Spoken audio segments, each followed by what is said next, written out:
এই হীন চিন্তা বাস্তবায়ন করবে আমার মনে হচ্ছে, যেটা ভালো করেই তারা জানে যেটা বাস্তবায়ন সম্ভব না, কখন এরা বাস্তবায়িত বাংলাদেশে হবে না, তারপরেও তারা এই পথ বেছে নেওয়ার কারণটা কি?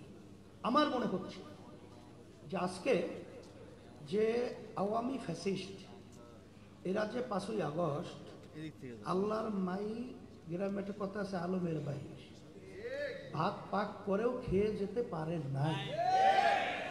ওরা তো বসে নাই, এবং পাশে বিভিন্ন যে আমাদের শকুন চক্ষু নিয়ে যারা নজর রাখছে তারা তো বসে নাই।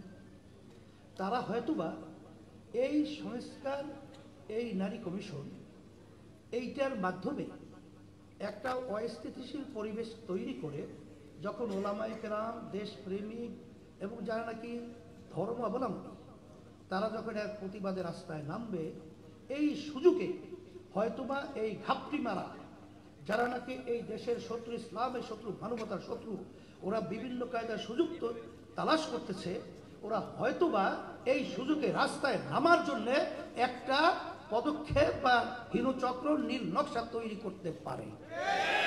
এই জন্য অন্তর্বর্তীকালীন সরকারকে আমি বলবো যে এখানে আপনারা যেই নারী নীতি সংস্কার যে কমিশন করেছেন এবং তাদের যে প্রস্তাব অনুযায়ী আপনারা খুব খুশি ভাবা দিচ্ছেন, এখানে আপনাদের মনে করতে হবে যে এমনিতেই আপনারা কিন্তু জনগণের ভোটে সরকার কিন্তু হন নাই।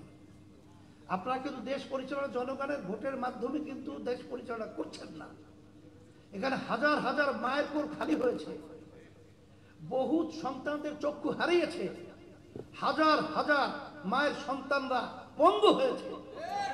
এর ফসল হলে আপনারা, আর সেখানে আপনাদেরকে সুন্দরভাবে দেশ পরিচালনা করতে দেবে, এটা আপনারা বুঝেন না।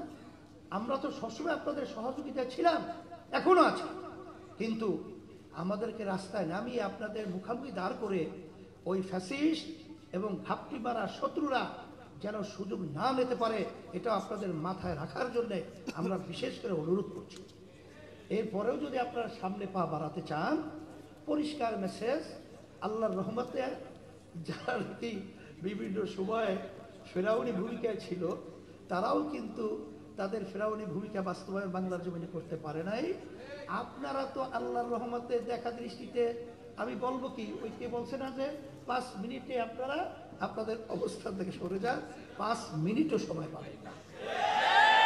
আমি আপনাদের সকলকে ধন্যবাদ জানাচ্ছি, এবং সম্মানিত ওলামায়ে কেরাম এবং রাজনীতিবিদ এবং বিশেষ করে আমরা জানি আলহামদুলিল্লাহ ইসলামী রাজনীতির সাথে জড়িয়ে আমরা কাজ করছি। আজকে এক মঞ্চে আমরা আসায় আলহামদুলিল্লাহ আমার কাছে খুব ভালো লাগছে, এবং ইসলাম দেশ এবং মানবতা গড়ার একটা পদক্ষেপ অনেকটা এগিয়ে গেছে আজকে এই সম্মেলনের মাধ্যমে।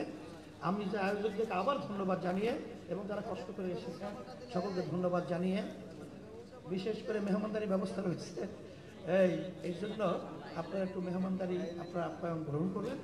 এখন দোয়া করি, আল্লাহুম্মা আমিন। রব্বানা আতিনা ফিদ দুনিয়া হাসানা ওয়া ফিল আখিরাতি হাসানা ওয়া কিনা আযাবান নার। আল্লাহ আপনি আমাদের জীবনের গুনাহ খাতা মাফ করে দেন। আল্লাহ সম্মানিত দ্বীনের জন্য কবুল করে নেন, দেশের জন্য কবুল, ইসলামের